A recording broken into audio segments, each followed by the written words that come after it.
नमस्ते। हामी time value of मनीको क्वेसनहरू लिएर आएका छौँ, केही क्वेसनहरू लिएर आएका छौँ र हामी टाइम भ्यालु अफ मनीमा आज हामी effective rate, effective interest rate अथवा इफेक्टिभ एनुअल रेट के हो त, कसरी गर्न सकिन्छ, त्यसको क्वेसनहरू कसरी सल्भ गर्न सकिन्छ भनेर हामी केही क्वेसनहरू लिएर आएका छौँ र यहाँनिर क्वेसन नम्बर के त भन्दा XYZ ब्याङ्क भन्ने रहेछ, जुन चाहिँ XYZ ब्याङ्कले के गरिरहेको छ त भन्दा XYZ ब्याङ्कले के भनिरहेको छ त भन्दा इन्ट्रेस्ट रेट दिएको छ कति त भन्दा यसको इन्ट्रेस्ट रेट दिएको छ हामीलाई। यसलाई इन्ट्रेस्ट रेटलाई के माने पनि भयो, आई माने पनि भयो, हामी के मान्छौँ 8% डिस्ट्रिब्युट गर्दो रहेछ। तर यो के रहेछ त भन्दा कम्पाउन्डिङ क्वार्टरली पेड गर्दो रहेछ, कम्पाउन्डिङ क्वार्टरली पेड गर्दो रहेछ र अन इट्स मनी मार्केट एकाउन्टमा जब इन्ट्रेस्ट रेट 8% क्वार्टरली पेड गर्दो रहेछ। द म्यानेजर्स अफ एबिसी, अर्को ब्याङ्क रहेछ एबिसी भन्ने, एबिसी ब्याङ्कले पनि के गर्दो रहेछ त भन्दा यहाँनिर के भनेको छ त भन्दा वान्ट्स, यसले चाह्यो, एबिसी ब्याङ्कले के चाहेछ त भन्दा it's money market accounts equal to XYZ banks effective annual rate. भन्न खोजेको के त भन्दा यसको एबिसी ब्याङ्कले के चाहन्छ त भन्दा इट्स मनी मार्केट एकाउन्टमा टु इक्वल हो, यहाँनिर के छ त भन्दा इक्वल गर्न चाहन्छ के त भन्दा यसको इफेक्टिभ एनुअल रेट के छ त भन्दा इक्वल गर्न चाहन्छ। भन्न खोजेको चाहिँ के त भन्दा यसको इफेक्टिभ रेट र यसको इफेक्टिभ रेट चाहिँ के त भन्दा सेम हुनु पर्यो। भन्न खोजेको एबिसी ब्याङ्क वान्ट्स, एबिसी ब्याङ्कले के वान्ट्स, के चाहन्छ त भन्दा मनी मार्केट एकाउन्टमा टु इक्वल्स अफ के त भन्दा bank of XYZ banks effective annual rate. भन्न खोजेको यसको इफेक्टिभ एनुअल रेट भनेकै के त भन्दा यसको इफेक्टिभ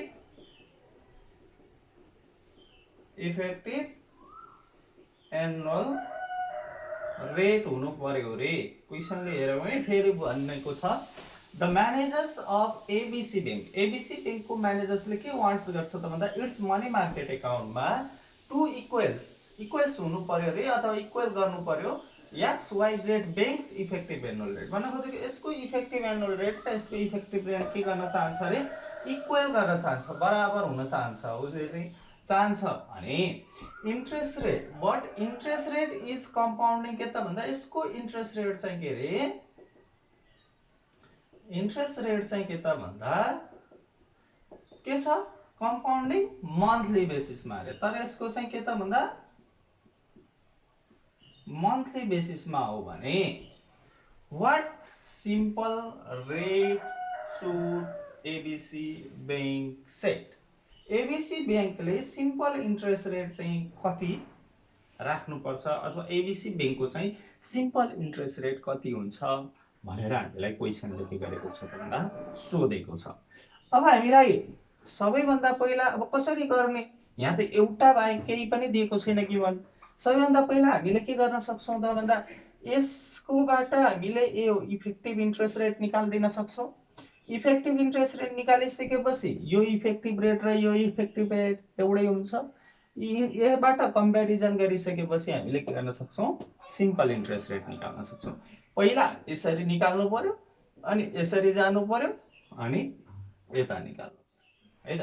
पहिला हामी इफेक्टिभ इन्ट्रेस्ट रेटको फर्मुला जान्नु पर्यो। इफेक्टिभ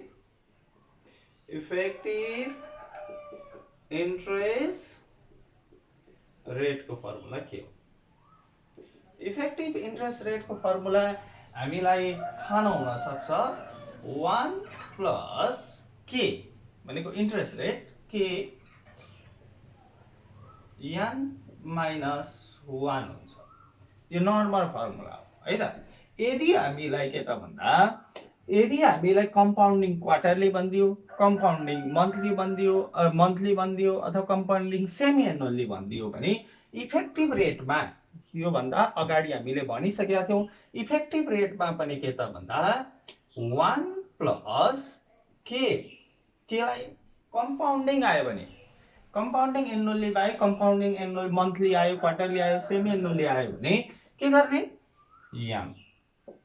यामलाई के गर्छ अरे इन्टु याम माइनस 1 गर्छ। अब यति यो फर्मुला जानिसकेपछि अब हामी के जान्नु पर्यो त भन्दा इफेक्टिभ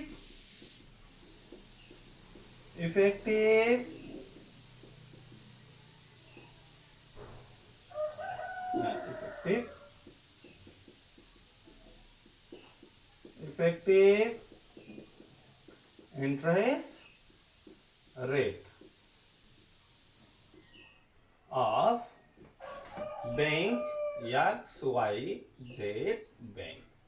XYZ को बैंक को इफेक्टिभ इंटरेस्ट रेट कति हुन्छ त्यो जान्नु पर्यो। इफेक्टिभ इंटरेस्ट रेट को फर्मुला त यहाँ मैले लेखिदिसकेको छु है त। इफेक्टिभ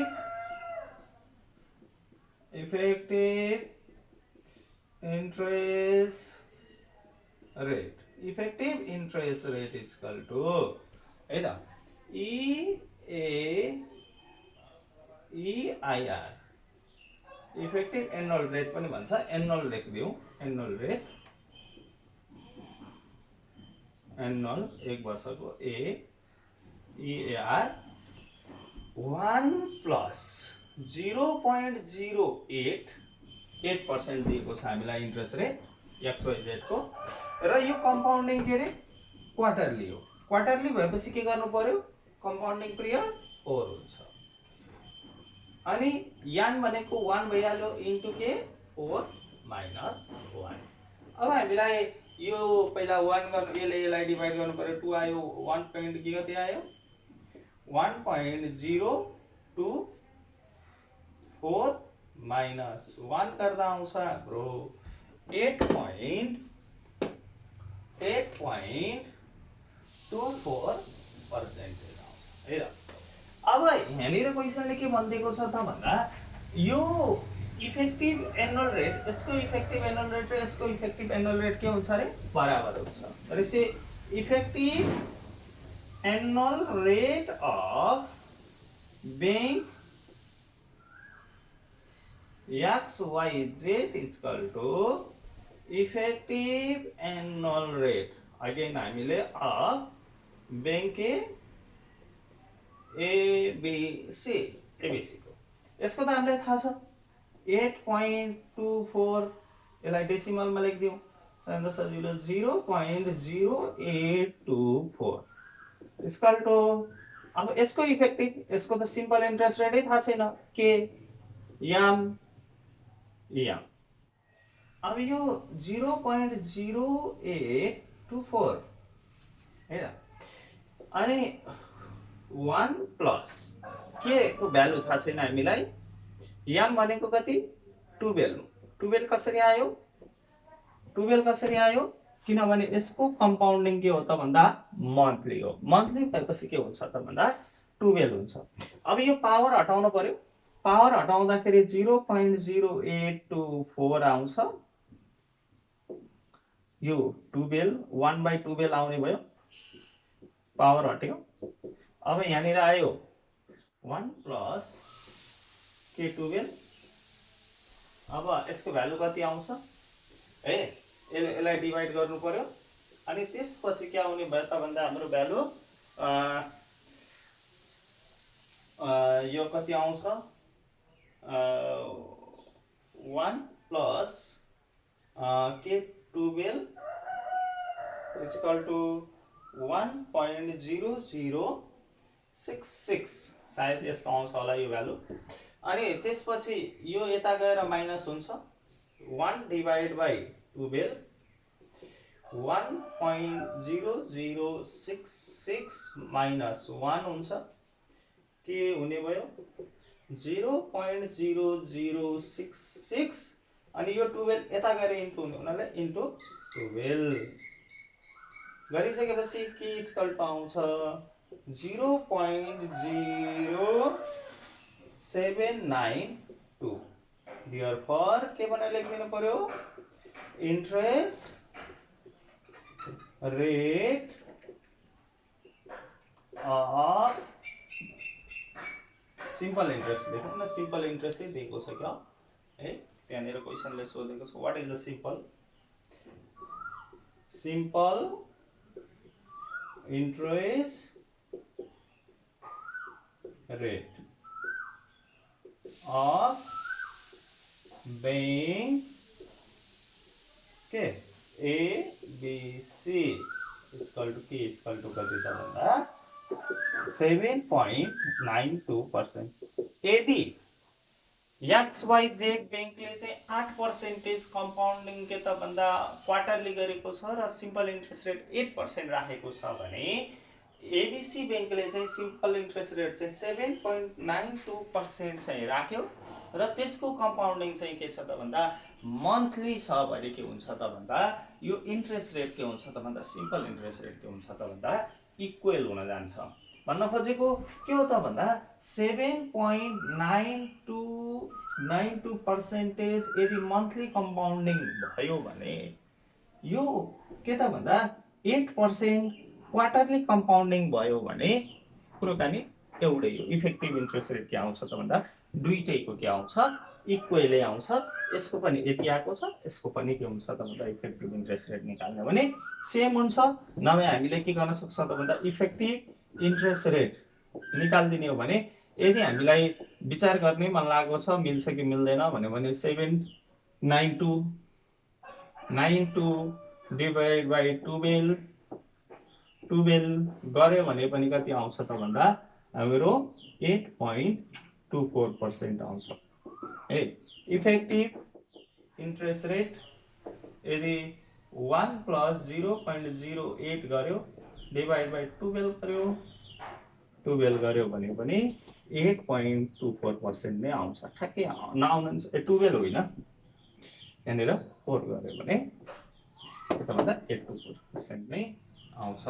त्यसकारणले के भइदियो त भन्दा एबीसी बैंकले चाहिँ मार्केट एकाउन्टमा इक्वल्स गर्न चाहन्छ इफेक्टिभ एनुअल रेट यो इफेक्टिभ र यो इफेक्टिभ एउटै हुनु पर्यो यसको quarterly compounding 8% simple interest rate यसको चाहिँ के त भन्दा 7.92% आयो भने के हुन्छ त भन्दा इन्ट्रेस्ट रेट इक्वल हुन्छ भन्न खोजेको हो क्वेशन नम्बर नेक्स्ट बा हामी क्वेशन अलिकति लजिकल छ यो अलिकति गाह्रो छ इफेक्टिभ आफैमा गाह्रो हुन्छ इफेक्टिभ क्वेशनहरु नर्मली हामीले चाहिँ के हुन्छ त भन्दा गाह्रो लाग्छ अब यहाँनिर हेरौँ के भनेको छ त भन्दा फर्स्ट बैंकले के गर्दो रहेछ त भन्दा सिम्पल इन्ट्रेस्ट रेट पेड गर्दो रहेछ है त on its investment account simple interest rate भनेको त के हो भने हामीले सिम्पल इन्ट्रेस्ट भन्ने बित्तिकै दिमागमा के बुझ्नुपर्छ भने हाम्रो घर गाउँमा भए जस्तै भन्न खोजेको आज हामीले लोन लियौं र लोनको इन्ट्रेस्ट र लोनको एमाउन्ट जुन चाहिँ प्रिन्सिपल एमाउन्ट छ एकैचोटि के त भन्दा आफ्टर द म्याच्युरिटी पिरियड हामीले पेमेन्ट गर्छौं भने त्यसलाई हामीले सिम्पल इन्ट्रेस्ट रेट भन्छौं है त भन्न खोजेको के त भन्दा सपोज मानौ आज मैले कसैलाई लोन दिए अथवा इन्भेस्टमेन्ट गरे भने सपोज मैले 1 लाख रुपैयाँ इन्भेस्टमेन्ट गरे भने 1 लाख रुपैयाँ इन्भेस्टमेन्ट गरे भने मैले 10 वर्षका लागि कसैलाई लोन दिएको छु भने 10 वर्षका लागि मैले लोन दिएको छु भने यदि 7% ले मलाई इन्ट्रेस्ट दिन्छ भने इन्ट्रेस्ट रेट दिन्छ 7% भने 1 वर्षको 7000 ब्याजका दरले 10 वर्षको ब्याज टोटलमा कति हुन्छ त भन्दा इन्ट्रेस्ट एमाउन्ट कति हुने interest amount equal to rupees कति त भन्दा 70,000 हुने 70,000 भइदियो है त भन्न खोजेको 70,000 भइदियो त्यो 1 लाख रुपैयाँ गरेर 1,70,000 मलाई 10 वर्षपछि चाहिँ उसले मलाई फिर्ता दिन्छ भन्न खोज्यो अनि सेकेन्ड बैंक्सले के भनेको छ त भन्दा बैंकले के भनेको छ pay interest rate on its account compounded annual उसले चाहिँ के गर्छ अरे सेकेन्ड बैंकले चाहिँ एनुअल रूपमा तिर्छ अरे भन्न खोजेको ब्याज चाहिँ के छ त भन्दा आज मैले 1 लाख रुपैयाँ कसैलाई लगानी गरे भने उसले 7% का दरले पहिलो वर्ष के त भन्दा 7,000 दिन्छ 10 वर्षमा एकैचोटि नदिएर के त भन्दा दुईमा के गर्छ 7000 दिन्छ, 3 मा के गर्छ 7000 दिन्छ, 4 मा के गर्छ 7000 दिन्छ। यसै गर्दै गर्दै गर्दै के त भन्दा 10 वर्षसम्म उसले मलाई के गर्छ त भन्दा 7000 दिन्छ भने what rate should the bank set? बैंकले कति सेट गर्नुपर्छ, इन्ट्रेस्ट रेट कति सेट गर्नुपर्छ है त, इन्ट्रेस्ट रेट कति % सेट गर्यो भने भन्न खोजेको यसले के छ त भन्दा प्रत्येक वर्ष मलाई ब्याज दिन्छ भने कति % इन्ट्रेस्ट रेट सेट गर्यो भने it's wants to match the first bank over the horizon in 10 years. यो 10 इयर्स मा के त भन्दा इन्ट्रेस्ट एमाउन्ट टोटलमा के त भन्दा टोटलमा 70,000 नै हुन्छ अथवा के त भन्दा total amount 70,000 interest plus 1 lakh रुपैयाँ साउ गरेर 1,70,000 नै हुन्छ भन्न खोज्या हो है त। मैले आज 1 लाख रुपैयाँ जम्मा गरेँ भने के त भन्दा कहिले कति हुन्छ भनेर भन्न खोज्या हो। अब यसको इन्ट्रेस्ट रेट दिएको छैन, यहाँ मैले लगानी गरेँ भने सपोज के त भन्दा 7% नै राखिदियो भने 7,000 7,000 7,000 गर्यो भने यहाँ 70,000 होइन 70,000 भन्दा धेरै आउँछ इन्ट्रेस्ट। यसमा के छ त भन्दा सपोज मैले 7,000 यहाँ गरेँ भने त यो 7,000 लाई मैले 9 वर्ष रिइन्भेस्टमेन्ट गर्न सक्छु, फेरि यहाँ 7,000 भयो भने के गर्न सक्छु त भन्दा 8 वर्ष रिइन्भेस्टमेन्ट गर्न सक्छु, यो के छ त भन्दा फेरि अझै रिइन्भेस्टमेन्ट गर्न सक्छु, यसलाई मैले लगानी गर्न सक्छु, यसबाट मैले केही पैसा कमाउन सक्छु। त्यस कारणले के छ त भन्दा यो फर्स्ट सिम्पल इन्ट्रेस्ट रेट र यसमा चाहिँ के छ त भन्दा एनुअल कम्पाउन्डिङ हुँदा फरक छ भनेको यतिखेर के त भन्दा यसको भ्यालु के त भन्दा फ्युचर भ्यालु के आइदियो त भन्दा बराबर हो। फ्युचर भ्यालु सपोज 7% ले 1,70,000 हुन्छ भने यसको पनि फ्युचर भ्यालु के हुन्छ त भन्दा 1,70,000 नै हुन्छ भने फर्स्ट बैंकले के गर्नुपर्छ त भन्दा कति इन्ट्रेस्ट रेट राख्नु पर्छ भनेर सोधेको छ भने हामीलाई सिम्पल है त मानौ एज्युम गरौँ, एज्युम है त एज्युम के त भन्दा एज्युम इक्वल टु के गर्नु पर्यो इन्भेस्टमेन्ट एमाउन्ट इक्वल टु मैले 1 लाख नै गरिदिए, इन्भेस्टमेन्ट एमाउन्ट इक्वल टु कति गरिदिए 1 लाख रुपीस गरिदिए। आफ्टर 10 years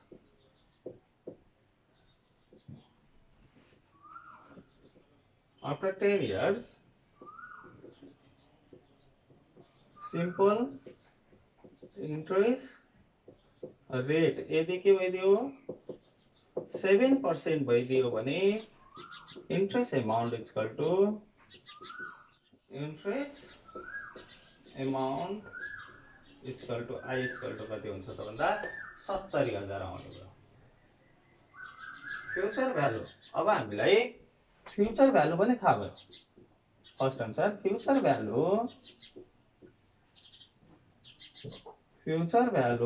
अफ के त भन्दा बैंक फर्स्ट 1 लाख रुपैयाँ हामीले लगानी गरेको 1 लाख रुपैयाँ हामीले लगानी गरेको 70,000 ब्याज गरेर के भइदियो त भन्दा 1,70,000 आइदियो 1,70,000 आइदियो है त। अब सेकेन्ड बैंकले के भनेको छ त भन्दा अब यसैलाई सेकेन्ड बैंकको काम चाहिँ के त भन्दा future value equals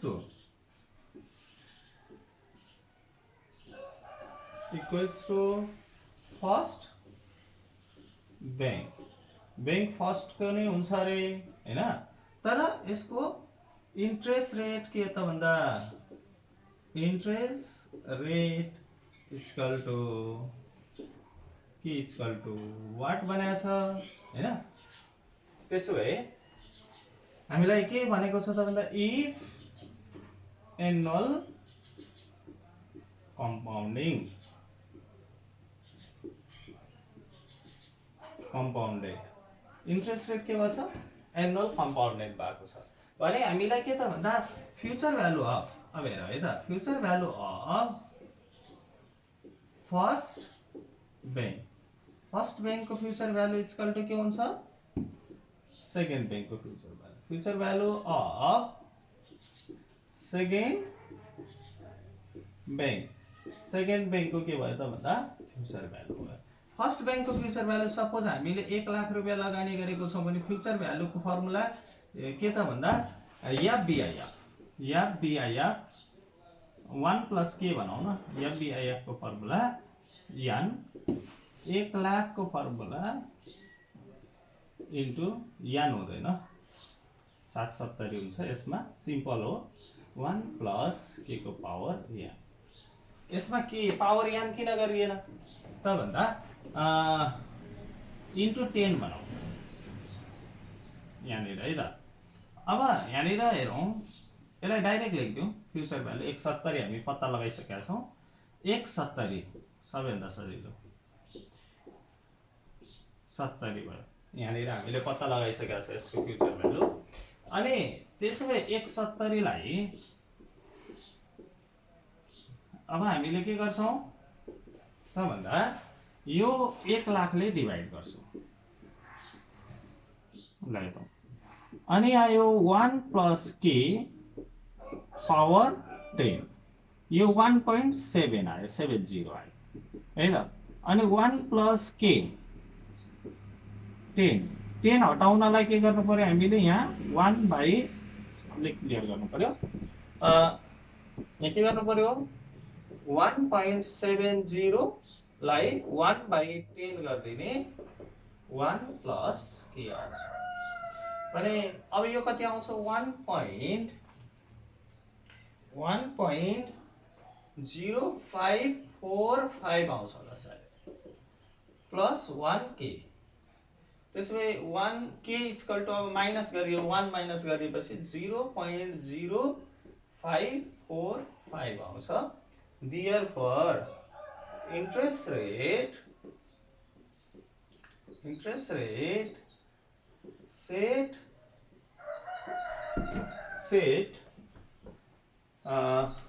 first bank second bank set second bank k is equal to 5.45% यसरी गर्नु अलिकति फरक किसिमको क्वेशन छ लजिकहरु फरक छ अलिकति गाह्रो छ क्वेशनहरु है त्यो ख्याल गर्नु पर्यो अब यदि चाहिँ के त भन्दा इन्ट्रेस्ट रेट के गर्दो रहेछ त भन्दा एले यसरी सेट गर्दो रहेछ एले चाहिँ सिम्पल यस्तो रहेछ भने यसको चाहिँ यस्तो फ्युचर भ्यालु यो र यो एउटै हो है यसलाई हामी यसको इन्ट्रेस्ट रेट कति हो भनेर चाहिँ हामीले पत्ता लगाउनु पर्यो क्वेशन चाहिँ लजिकल छ क्वेशन अलिकति गाह्रो छ टफ छ है यसलाई चाहिँ के त भन्दा क्वेशन बुझेर डिटेलिङ गरेर हामीले के गर्नुपर्छ त भन्दा गर्नुपर्ने अवस्था हुन्छ है त्यो कुरा ख्याल गर्नु पर्यो हामीले